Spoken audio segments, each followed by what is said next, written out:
जय हिंद दोस्तों। आज हम लोग सीखेंगे बेसिक रेफ्रिजरेशन सर्कल के बारे में। देखिए, बेसिक रेफ्रिजरेशन सर्कल क्या होता है।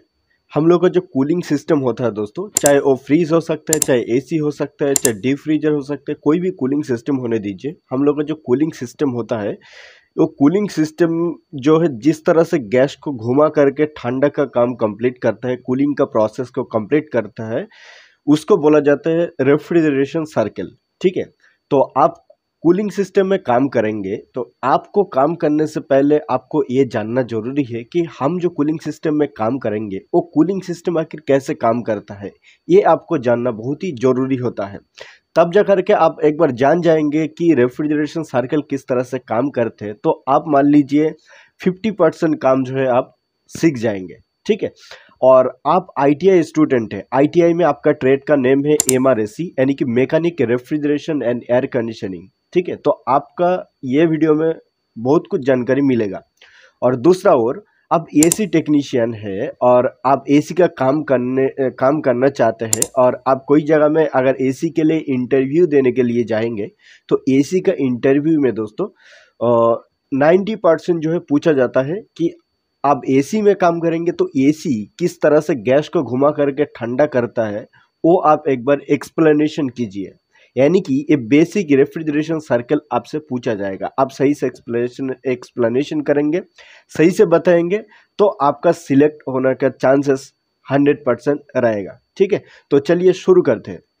दोस्तों देखिए, हम लोगों को जो रेफ्रिजरेशन होता है, रेफ्रिजरेशन सर्कल होता है, वो दो भागों से मिल करके काम करता है। एक होता है इलेक्ट्रिकल भाग और एक होता है मैकेनिकल भाग। इलेक्ट्रिकल भाग क्या हो गया, देखिए आपका घर में जो फ्रिज है, फ्रिज को आप खोलेंगे तो एक बल्ब, एक लाइट जलने को आपको देखने को मिलेगा। ठीक है, तो वो जो लाइट जलता है दोस्तों, वो लाइट इलेक्ट्रिकल भागों का अंदर में होता है। आपका घर में जो एसी है, वो एसी को आप देखेंगे तो एसी में दो पार्ट्स होता है। स्प्लिट एसी में दो पार्ट्स होता है, एक इंडोर एक आउटडोर। ठीक है, तो इंडोर और आउटडोर को चलाने के लिए इंडोर में एक पीसीबी होता है। पीसीबी बोर्ड यानी कि प्रिंटेड सर्किट बोर्ड होता है, तो वो इलेक्ट्रिकल भागों का अंदर में हो गया। ठीक है, तो इस तरह से दोस्तों वो इलेक्ट्रिकल कंपोनेंट है। और एक कंपोनेंट रहेगा जिसमें क्या है, उसका नाम है मैकेनिकल कंपोनेंट। और यही मैकेनिकल कंपोनेंट का अंदर से जो गैस यानी कि रेफ्रिजरेंट, ये पूरा सिस्टम का अंदर में घूमेगा और कूलिंग प्रोसेस, ठंडा प्रोसेस को कंप्लीट करेगा। ठीक है, तो मैकेनिकल कंपोनेंट कौन कौन सा कंपोनेंट रहेगा इसमें, सबसे पहले कंपोनेंट के बारे में आपको पता हो जाना चाहिए। रेफ्रिजरेशन सर्कल में कौन कौन सा कंपोनेंट लगा हुआ रहेगा। तो दोस्तों सबसे पहले यहाँ से काम शुरू होता है। देखिए, इसका नाम है कंप्रेशर। ठीक है, तो रेफ्रिजरेशन सर्कल में सबसे पहले रहेगा दोस्तों कंप्रेशर, उसके बाद रहेगा कंडेंसर, उसके बाद रहेगा फिल्टर, उसके बाद कैपिलरी ट्यूब, उसके बाद कूलिंग कॉइल। ठीक है, ये 5 कंपोनेंट आपको देखने को मिलेगा बेसिक रेफ्रिजरेशन सर्कल का अंदर में। ठीक है, चाहे एसी, चाहे फ्रिज, चाहे डीप फ्रीजर, कोई भी कूलिंग सिस्टम होने दीजिए, ये 5 कंपोनेंट रहेगा। दोस्तों बात यह में है कि ये जो 5 कंपोनेंट यह में रहेगा, देखिए कंप्रेशर को कंप्रेशर बोलते हैं, कंडेंसर को कंडेंसर बोलते हैं, कंडेंसर को और भी नाम से पुकारा जाता है, जैसे कि हीट रिजेक्ट कंपोनेंट बोलता है। ये फिल्टर को दूसरा नाम भी है, ड्रायर बोलते हैं इसको। ठीक है, ड्रायर भी बोलते हैं। ये कैपिलरी ट्यूब को एक्सपांशन वाल्व भी बोलते हैं, अलग अलग नाम से पुकारा जाता है।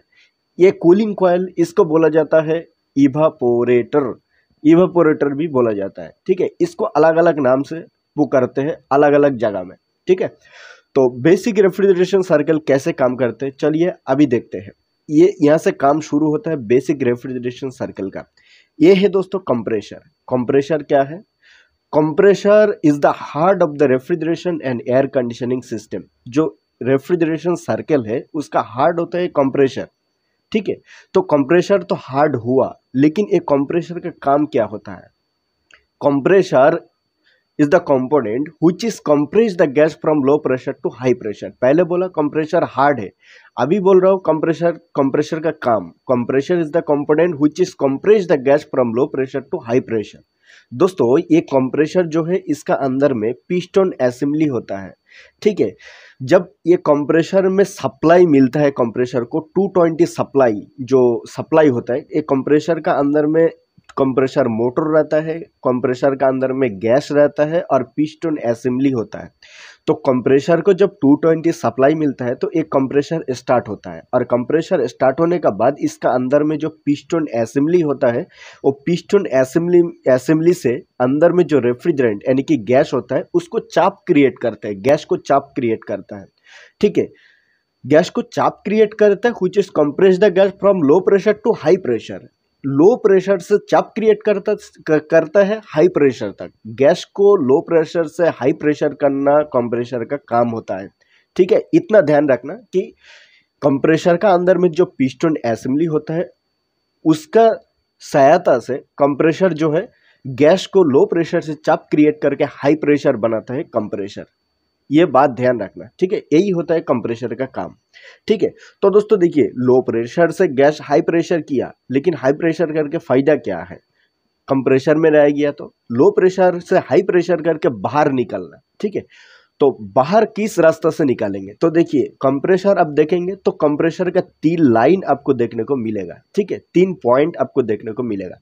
अब देखिएगा तो एक साइड में इस तरह से 2 लाइन आपको देखने को मिलेगा, एक साइड में इस तरह से 1 लाइन देखने को आपको मिलेगा। ठीक है, अभी दोस्तों ये जो 3 लाइन है, ये 3 लाइन का अलग अलग नाम है। ठीक है, तो चलिए एक एक करके जानते हैं ये 3 लाइन का कौन सा क्या नाम है। यहाँ में 3 लाइन है और 3 लाइन में से ये देखिए एक साइड में आपको एक सिंगल लाइन देखने को मिलेगा। इसके बारे में सबसे पहले जान लेते हैं। ये जो सिंगल लाइन एक साइड में आपको देखने को मिलेगा ना, ये लाइन का नाम होता है सक्शन लाइन।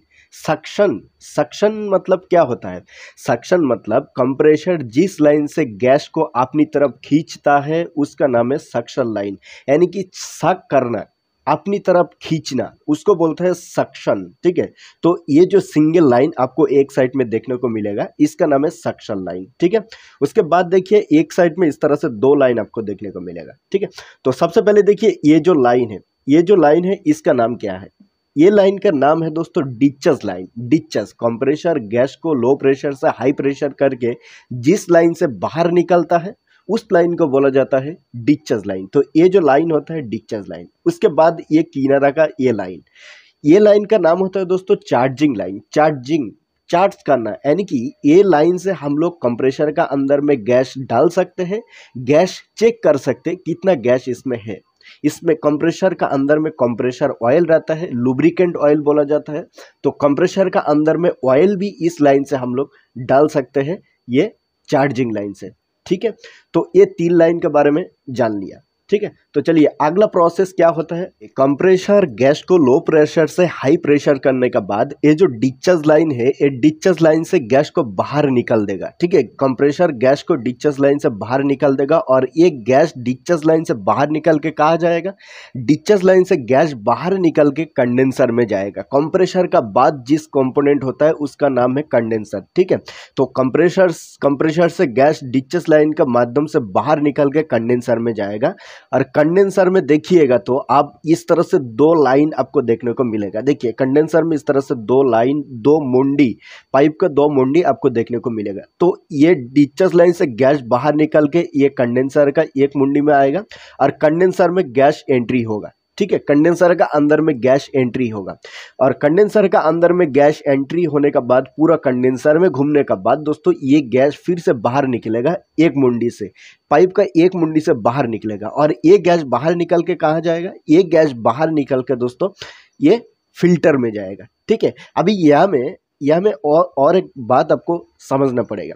देखिए एक कंप्रेसर से जब गैस बाहर निकलता है, लो प्रेशर से जब high pressure gas discharge line से बाहर निकलता है तो यहाँ में गैस का प्रेशर और टेम्परेचर बहुत ही ज़्यादा हाई होता है, क्योंकि high pressure liquid refrigerant compressor का डिस्चार्ज लाइन से बाहर निकलता है। तो इसीलिए कंप्रेसर का अंदर में जो गैस है, जो रेफ्रिजरेंट है, उसका प्रेशर और टेम्परेचर बहुत ही ज़्यादा हाई रहता है। तो उस टाइम ये डिस्चार्ज लाइन जो है, ये डिस्चार्ज लाइन गर्म रहता है। गर्म डिस्चार्ज लाइन को आप हाथ से छू के देखेंगे तो डिस्चार्ज लाइन गर्म रहेगा।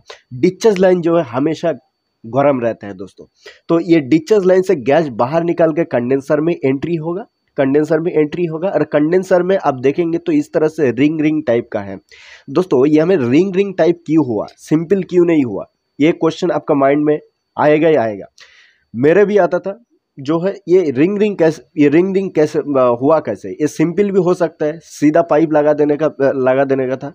से ये रिंग रिंग करने का क्या जरूरत था दोस्तों? ये हमें रिंग रिंग करने का भी जरूरत है। देखिए ये हमें रिंग रिंग क्यों किया गया? देखिए ये जो गैस है, ये हाई प्रेशर गैस है, एक कंडेंसर का अंदर में जब एंट्री होगा तो ये रिंग रिंग से घूमेगा, और रिंग रिंग से जितना घूमेगा उतना गैस ठंडा होते जाएगा। यहाँ से गैस गया तो यहाँ से हाई प्रेशर गैस गया, ए रिंग जाएगा, ए रिंग जाएगा, जितना गर्म गैस है धीरे धीरे रिंग रिंग जितना जाएगा उतना गैस ठंडा होते जाएगा धीरे धीरे, ठीक है। और थोड़ा ठंडा गैस ये कंडेंसर से आउट होएगा, ठीक है। कंडेंसर से आउट होके कहाँ जाएगा? कंडेंसर से आउट होके फिल्टर में जाएगा। फिल्टर लगा हुआ होता है कंडेंसर का आउटलेट में। कंडेंसर का एक पाइप डिस्चार्ज लाइन में जोड़ा हुआ होता है और एक पाइप जाएगा फिल्टर में। फिल्टर क्या है? देखिए इसका नाम है फिल्टर, इसका और एक नाम बोला जाता है ड्रायर, ठीक है। फिल्टर का काम क्या होता है? फिल्टर का काम होता है absorb moisture from the refrigerant, यानी कि ये गैस का अंदर में, ये जो रेफ्रिजरेंट का अंदर में जितना मॉइस्चर होता है, जितना कचरा होता है, उसको सोखना, उसको एब्जॉर्ब करना, ये फिल्टर का काम होता है, ठीक है। तो कंडेंसर का जो आउटलेट है, यानी कि गैस जिस पाइप से कंडेंसर से बाहर निकलेगा, आउटलेट है, उसका बाहर लगा हुआ, उसका आउटलेट में लगा हुआ होता है, कंडेंसर का आउटलेट में लगा हुआ होता है ये फिल्टर। क्योंकि फिल्टर क्यों लगा होता है? गैस का अंदर में जितना नमी है, जितना कचरा है, उसका सोखने के लिए, एब्जॉर्ब करने के लिए। अभी ये फिल्टर कैसे एब्जॉर्ब करेगा? इसका अंदर में होता है सिलिका जेल। फिल्टर का अंदर में क्या होता है? Silica gel. और यहाँ में फिल्टर का यहाँ में और यहाँ में लगा हुआ होता है दो जाली सक करने के लिए, यानी कि सकनी का तरह काम करने के लिए। हम लोग चाय हो जाने के बाद चाय को जो है सकनी से सक के उसको पीते हैं, चाय को पीते हैं। तो उसी तरह ये इसमें दो मुंडी में, इस तरह दो मुंडी में, इसका अंदर में दो जाली लगा हुआ था और इसका अंदर में सिलिका जेल होता है। उसी का माध्यम से जो है फिल्टर इस गैस का अंदर में जितना नमी है, कचरा है, उसको एब्जॉर्ब कर लेता है अपनी तरफ, ठीक है। उसके बाद फ्रेश गैस को आगे भेजते हैं, ठीक है। आगे फ्रेश गैस को क्यों भेजना जरूरी है वो भी बताएंगे। देखिए एक कंडेंसर का आउटलेट में लगा हुआ होता है फिल्टर, और फिल्टर में आप देखेंगे तो एक इस तरह से मुंडी आपको, बड़ा वाला मुंडी, और एक देखिए ये पतला वाला मुंडी आपको देखने को मिलेगा एक साइड में इस तरह से मोटा वाला मुंडी देखने को मिलेगा। तो कंडेंसर से जब गैस आउट होएगा तो ये मोटा वाला मुंडी ये कंडेंसर का आउटलेट में लगा हुआ होएगा, और ये जो पतला वाला मुंडी एक साइड में होएगा, ठीक है। यहाँ से गैस बाहर निकलेगा। ये जो मोटा वाला मुंडी है कंडेंसर का जो आउटलेट है यहाँ में जोड़ा है, और ये गैस ये पतला वाला मुंडी से बाहर निकलेगा, ठीक है। अभी दोस्तों ये पतला वाला मुंडी से गैस बाहर निकल के कहाँ जाएगा? अभी दूसरा कंपोनेंट में जाएगा। देखिए यहाँ से गैस बाहर निकल के जाएगा, इसका नाम है दोस्तों कैपिलरी ट्यूब क्यों नाम हुआ है इसका? कैपिलरी ट्यूब भी बोलते हैं, इसका और एक नाम है दोस्तों एक्सपेंशन भाल्व भी इसको बोलते हैं, और एक नाम है इसका थ्रॉटलिंग भाल्व बोलते हैं। थ्रॉट करना यानी कि दबाना, यानी कि कमती करना, ठीक है, इसको थ्रॉटलिंग भाल्व भी बोला जाता है। तो दोस्तों देखिए ये फिल्टर से गैस बाहर निकल के कैपिलरी ट्यूब में जाएगा। देखिए दोस्तों यह में एक बात आपको ध्यान देना है, और एक क्वेश्चन बहुत ही बार पूछा जाता है हमें। ये जो कैपिलरी ट्यूब है, एक कैपिलरी ट्यूब आप देखेंगे तो एक कैपिलरी ट्यूब का ये दो मुंडी है, तो एक मुंडी इसका अंदर में जाएगा, ठीक है, और यहाँ में ब्रेजिंग हो जाएगा, यानी कि ये फिल्टर का दूसरा मुंडी में कैपिलरी ट्यूब का एक मुंडी लगेगा, ठीक है। तो दोस्तों यह में आपको ध्यान देने वाली बात है, एक कंडेंसर से जब गैस बाहर निकलता था, कंडेंसर से जब गैस बाहर निकल कर फिल्टर में आता था, तो एक कंडेंसर का ये पाइप जो है ये बहुत ही मोटा वाला पाइप है, ये बहुत ही मोटा पाइप है, और ये मोटा पाइप से गैस फिल्टर में एंट्री हो रहा था। अभी फिल्टर से जब गैस बाहर निकलता है तो उसमें हम लोग ये पतला वाला पाइप, ये एकदम पतला वाला पाइप कैपिलरी ट्यूब, इसमें हम लोग क्यों लगाया? दोस्तों इसका कैपिलरी ट्यूब का अंदर का जो डायमीटर है, ये जो अंदर का इसका गैप होता है, इसका गैप कितना होता है मालूम है? इसका गैप होता है 0.5 mm। इसको लिख देते हैं 0.5 mm। आप सोच सकते हैं इतना छोटा जगह से गैस गुजरता है, ठीक है। 0.5 mm होता है इसका अंदर का गैप, इस इतना छोटा जगह से गैस गुजरता है। तो दोस्तों ये क्यों हुआ, ये पतला वाला पाइप हम लोगों को क्यों लगाने का जरूरत पड़ा, अभी आपको बताते हैं। देखिए ये जो मोटा पाइप है, ये मोटा पाइप से गैस जब फिल्टर का अंदर में एंट्री होता है तो हाई प्रेशर और हाई टेम्परेचर गैस इसमें गर्म गैस एंट्री होता है, ठीक है। तो देखिए ये जो फिल्टर का अंदर में गया और फिल्टर का अंदर में पूरा साक हो गया, यानी कि रेफ्रिजरेंट जितना इसमें इसका अंदर में कचरा है, नमी है, वो फिल्टर सोख लिया। उसके बाद फिल्टर जो है गैस बाहर निकालेगा और यहाँ में हम लोग का कैपिलरी ट्यूब का एक मुंडी जोड़ा होता है, ठीक है, कैपिलरी ट्यूब जोड़ा होता है। तो दोस्तों ये मोटा पाइप से जब गैस जाएगा तो इसका प्रेशर और टेम्परेचर बहुत ही ज़्यादा हाई होता है, ठीक है। प्रेशर और टेम्परेचर बहुत ही ज़्यादा हाई होता है, तो यही प्रेशर और टेम्परेचर, हाई प्रेशर और हाई टेम्परेचर गैस अगर सामने भेजेंगे तो वो कूलिंग नहीं कर पाएगा। हम लोगों को कूलिंग करना है, कूलिंग करने के लिए हम लोग गैस को आगे भेजना है। तो इसीलिए दोस्तों ये पतला वाला पाइप, इसका अंदर का गैप कितना बताया, 0.5 mm। ये पतला वाला पाइप में जब गैस आएगा तो उसका प्रेशर गैस का जो प्रेशर है, मोटा पाइप से जितना गति से प्रेशर से गैस जा रहा था, उसका प्रेशर जब पतला वाला पाइप में आएगा तो उसका प्रेशर कमती हो जाएगा। और जब किसी भी चीज़ का प्रेशर कमती हो जाएगा तो उसका टेम्परेचर ऑटोमेटिकली जो है डिक्रीजेस होने लगेगा, यानी कि ऑटोमेटिक कमती होना शुरू हो जाएगा।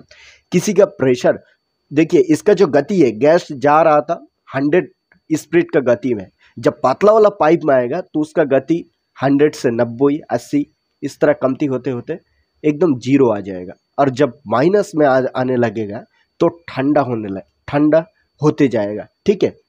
तो दोस्तों इसीलिए ये पतला वाला पाइप यहाँ में लगाया जाता है, इसका नाम है capillary tube, expansion valve, throttling device, आप बोल सकते हैं कैपिलरी ट्यूब को, ठीक है। आप समझ गए होंगे। अभी दोस्तों देखिए कैपिलरी ट्यूब में गैस एंट्री होने के बाद, पूरा कैपिलरी ट्यूब पे गैस घूमने के बाद ये कैपिलरी ट्यूब से गैस बाहर निकलेगा। और कैपिलरी ट्यूब से गैस बाहर निकल के कहाँ जाएगा दोस्तों, कैपिलरी ट्यूब से गैस बाहर निकल के कूलिंग कॉइल में जाएगा। कूलिंग कॉइल, देखिए हम लोग का जो फ्रिज है, फ्रिज का अंदर में आप देखे होंगे आपके घर में जो है सिंगल डोर फ्रिज है, सिंगल डोर फ्रिज है। तो सिंगल डोर फ्रिज में आप देखे होंगे, आप ऊपर का जो जहाँ में सब्जी वगैरह रखते हैं टॉप में खोला है, तो इसमें आप देखे होंगे इस तरह से एक कूलिंग चेम्बर, एक कूलिंग कॉइल इसमें बैठा है, ठीक है। आपका घर में डबल डोर फ्रिज है तो उसका अंदर में ये वाला कूलिंग कॉइल आपको देखने को मिलेगा, वो हमें सामने कवर रहता है, इसलिए आपको जो है देखने को नहीं मिलता है, ठीक है। तो दोस्तों यह में देखिए ये जो कैपिलरी ट्यूब का आउटलेट है, कैपिलरी ट्यूब से यह में जो फिल्टर से गैस बाहर निकल के कैपिलरी ट्यूब में जाता है, और कैपिलरी ट्यूब से गैस बाहर निकल के कूलिंग कॉइल में जाता है। कूलिंग कॉइल में कौन सा लाइन में जाते हैं, तो दोस्तों यह में देख सकते हैं कि ये कूलिंग कॉइल है, और कूलिंग कॉइल में आपको दो पाइप देखने को मिलेगा। देखिए ये एक पाइप है, ये एक पाइप है, और ये वाला कूलिंग कॉइल में देखिए ये 2 पाइप है, ठीक है, 2 पाइप है। तो देखिए ये वाला जो कैपिलरी ट्यूब का मुंडी है, एक कैपिलरी ट्यूब का मुंडी किसी भी एक पाइप से गैस एंट्री होगा। तो दोस्तों देख सकते हैं ये यहाँ में देखिए ये पतला वाला पाइप से गैस कूलिंग कॉइल में एंट्री हो रहा है, ठीक है।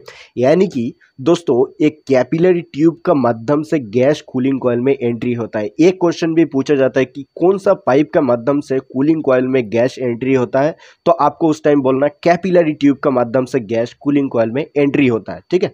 तो देखिए एक कैपिलरी ट्यूब का माध्यम से गैस कूलिंग कॉइल में जाएगा, और कूलिंग कॉइल में जाने के बाद पूरा कूलिंग कॉइल में गैस घूमेगा, पूरा कूलिंग कॉइल में गैस घूमेगा। दोस्तों ये पूरा कूलिंग कॉइल में गैस घूमने का बाद गैस अगर यहाँ में रुक गया तो ठंडा का काम कैसे कंप्लीट होएगा, ठंडा कैसे प्रोसेसिंग कर पाएगा, फिर से उसको एक कंप्रेसर में आना चाहिए, वो गैस को फिर से डिस्चार्ज लाइन से बाहर निकलना चाहिए, फिर से ये प्रोसेस हो करके फिर से कंप्रेसर में आना चाहिए, ये काम कंटिन्यूअसली होना चाहिए। तो इसीलिए जो है एक काम कंटिन्यूअसली अगर होएगा, गैस घूमेगा कंटिन्यूअसली, तब जा करके ना कूलिंग का प्रोसेस कंप्लीट होएगा।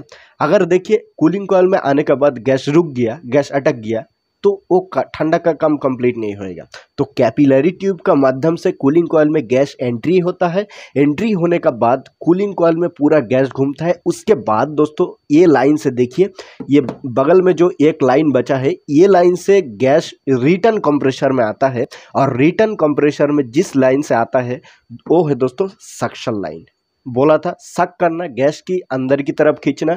गैस जिस लाइन से कंप्रेसर में रिटर्न आता है उसको बोला था सक्शन लाइन, ठीक है। तो ये कैपिलरी ट्यूब के माध्यम से दोस्तों गैस कूलिंग कॉइल में एंट्री होकर के पूरा घूमता है। उसके बाद सक्शन लाइन से low pressure low temperature gas ये सक्शन लाइन के माध्यम से कंप्रेसर में रिटर्न आता है, ठीक है। जैसा कि जब गैस बाहर निकलता था, हाई प्रेशर और हाई टेम्परेचर गैस बाहर निकलता था और कंडेंसर में जा करके पूरा घूमता था, ठीक है। पूरा घूमने के बाद फिल्टर में गया था गैस, उसके बाद कैपिलरी ट्यूब में गया था। और कैपिलरी ट्यूब में जब गया था तो गैस का प्रेशर और टेम्परेचर कमती होने लगा था। और प्रेशर वही कमती प्रेशर और टेम्परेचर गैस, कमती प्रेशर और टेम्परेचर गैस कूलिंग कॉइल में एंट्री हुआ कैपिलरी ट्यूब का माध्यम से। और कैपिलरी ट्यूब का माध्यम से कूलिंग कॉइल में एंट्री होने के बाद कूलिंग कॉइल का अंदर में पूरा गैस घूमा। उसके बाद ये सक्शन लाइन का माध्यम से लो प्रेशर गैस और low temperature gas suction line के माध्यम से कंप्रेसर में रिटर्न आया, ठीक है। तो इस तरीके से दोस्तों हम लोग का जो रेफ्रिजरेशन सर्कल है, ये रेफ्रिजरेशन सर्कल कॉन्टिन्यूसली इस तरह से गैस को फेंकते रहता है, गैस को डिस्चार्ज करते रहता है और गैस को सक करते रहते हैं। इस तरह से दोस्तों हम लोग का बेसिक रेफ्रिजरेशन सर्कल काम करता है। तो दोस्तों जानकारी अच्छा लगा है, वीडियो इंपॉर्टेंट लगा है आपके पास, तो वीडियो के लिए लाइक जरूर कर दीजिएगा। चैनल में नया है तो प्लीज़ सब्सक्राइब कर दीजिएगा। तो चलिए दोस्तों मिलते हैं अगले वीडियो में, तब तक के लिए बाय, जय हिंद, वंदे मातरम।